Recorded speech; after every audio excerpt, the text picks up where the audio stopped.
Good morning, or good afternoon, wherever you may be, or good evening, or good night. This is Jen at JensArtyInclinations, a place to create, share, and play.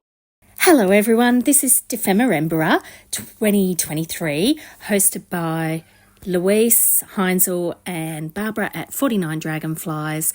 Links are down below. Now, I didn't have my camera on when I was doing this background page, but all I did was I had some brown card and I've pasted down some tissue paper and some pages, and then I've sort of added some gesso over it, and there is a little bit of stenciling underneath. So, I mean, it's just layered up. I haven't stamped over it or anything, and yeah, it just kind of looks a little bit gothic in my eyes because today's prompt is Halloween meets Christmas. So what I've done is I've created this little postcard holder. So I folded a big sheet of paper in half, and then I've just folded the bottom up. I folded it over once before I actually folded it up, just to give a nice lip to slip things inside. And then I just folded it in half and then folded each side into the middle. And it's as simple as that. And voila, got a little, what do you call it? A little postcard holder. So that's just to show you what I did, and I inked around all the edges and, did all the normal thing. And I also have sewn around the edge of this as well. So then, again, I'm just doing a little bit more stenciling. I sort of felt like Halloween meets Christmas. I kind of went Gothic Christmas. So to me, that kind of answered the prompt. This little stencil, I felt, that's a bit Gothic, and so I'm using that. I'm using mainly browns and blacks in this, but I do still have a bit of colour pop underneath. So I've just, in the background there, I've splotched up just some ink that I was inking some other things. I'm adding a little bit of red that's like a deep burgundy red, and just a tiny little bit of a really bright green, so a real pastel-y green, and somehow, I don't know, it just all worked together. So that's a bit lucky. Alrighty, so yeah. Then this, I believe, is where I either went blue or, yes. So I added a little bit of blue in here. And you're not actually going to really see that easily, that blue or that green in the final bit. But it's just enough underneath just to add a little bit of depth and a little bit of highlight. So just adding it in 3 places around the page, just for balance. Now, then next, isn't that a great stencil, that butterfly one? Even though it's all worn out, I'm using it heaps. Okay, so this didn't work as well. I had a spider web and I thought, oh yeah, that'll work. But yeah, as you can see, threw that away. Didn't like that. Okay, so then I thought, all right, it's getting all a bit muddled.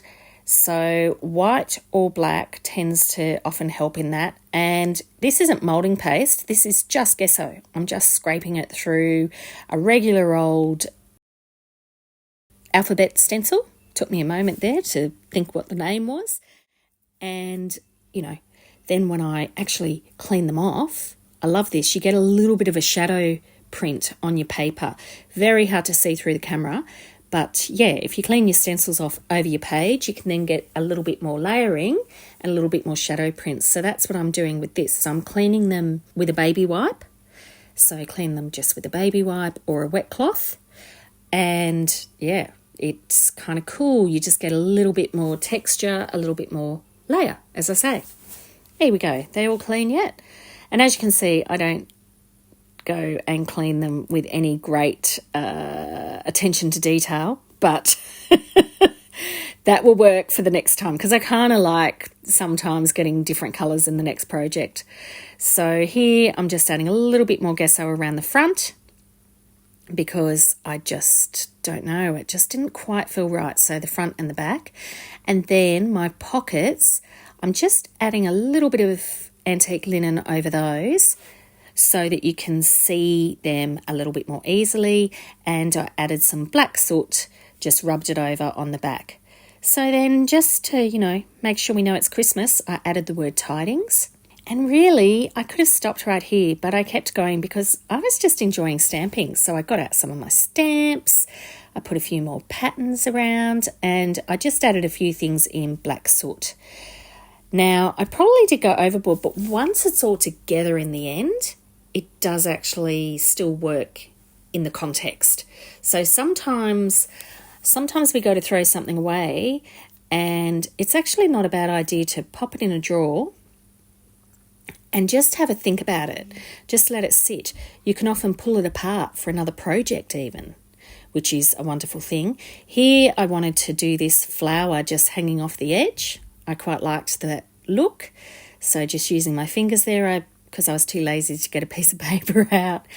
And I love this butterfly over here. So remember I did the blue of the stencil butterfly underneath, and now I've got this black butterfly over that. So to me, that just felt like it was finished.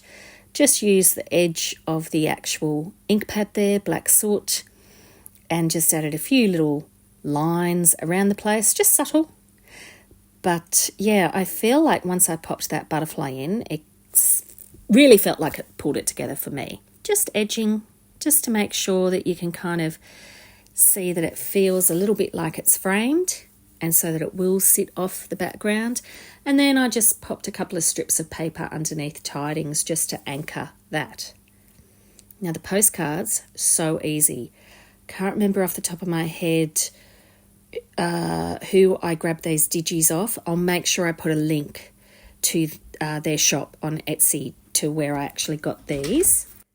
They are just beautiful images, and they work so well with my postcard stamp on the back. Well, I think they do, even if I do say so myself.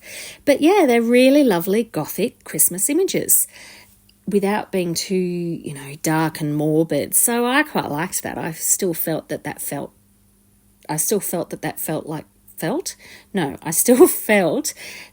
that had an appearance of Christmas meets Halloween. To me, it kind of fitted the brief. So I'm just stamping a little bit over the front as well.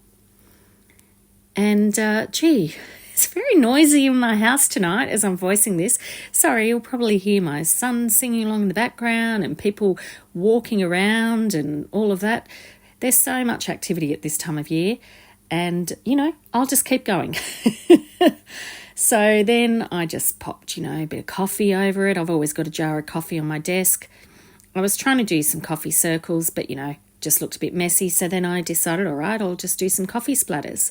And then I did some gesso splatters as well, just by adding a little bit of water to the gesso. Now, as a final piece de resistance, I used some of my wax. And I love this. So I just used some gold around the edge. I feel it gives it a really worn look. It also feels really nice because you just polish it up once you've popped it on. And yeah, that was really fun. To put it into my background, all I've done is I've put these lovely 2 strips of black lace across at a diagonal. And then it fits really easily in there. I just used staples. And I thought that really, fits with the rustic nature of it. So I hope you really enjoyed. Let's have a look. There's the little folder itself, and I've kept that open rather than gluing the back bit there because that can be a writing space. And then the little postcards can go in. So it's like, you found it in an attic in an old spooky house and someone's got their little folder of postcards. Voila! I hope you enjoyed, and I hope you're loving Dephemerember as much as I am. Isn't it just a fabulous thing that we all do together at this time of year? Thank you so much, Luise and Barbara. I really enjoy it. Take care, everyone. I'd love it if you could leave me a comment below. Hit the like button if you enjoyed what you saw today. And of course, please subscribe if you haven't already. I will see you next time. And in the meantime, keep creating. Enjoy!